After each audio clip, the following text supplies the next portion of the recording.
บายดีบ่รู้สึกอย่างชื่อแตงโมแตงโมหมูน้อย หมูน้อยบ่เป็นไรมาเสียหมูม่วนอยู่บ่ม่วน ลูกเรียนอยู่เรียนใดน้องบอลน้องบอลคือกันห้องใดล่ะม.4 แล้วรู้เด้ม.3ม.3สมพ่อมันสูงก่อนแล้วยังเป็นเงินห้องสูงก่อนมันว่าบออายุแล้วหลายก่อนมีหมู่อยู่ใดลูกหมู่พวกลูกคือ13-14ว่ะแมนอายุสำคัญเด้ว่า10เท่าใดปีละ14-15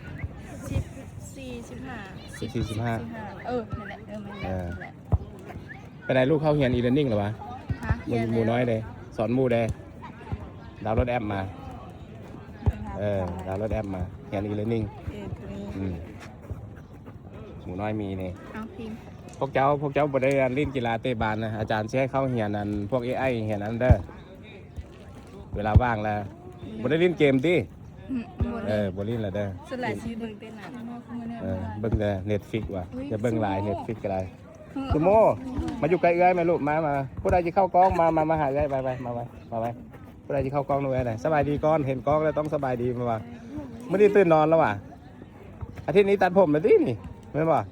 สิไปโรงเรียนแล้วเด้ออาทิตย์หน้าไม่ป่ะได้อย่าลืมตัดผมเด้อเอาเด็กๆคือนิ่งแท้ลูกเบิ่งไงสัมภาษณ์ว่ะใจได้แล้วว่ะตั้งใจเรียนเด้อแตงโมเด้ลงทะเบียนใส่ลูกแล้วแจ้งอาจารย์หายบายเด้บ๊ายบายเด้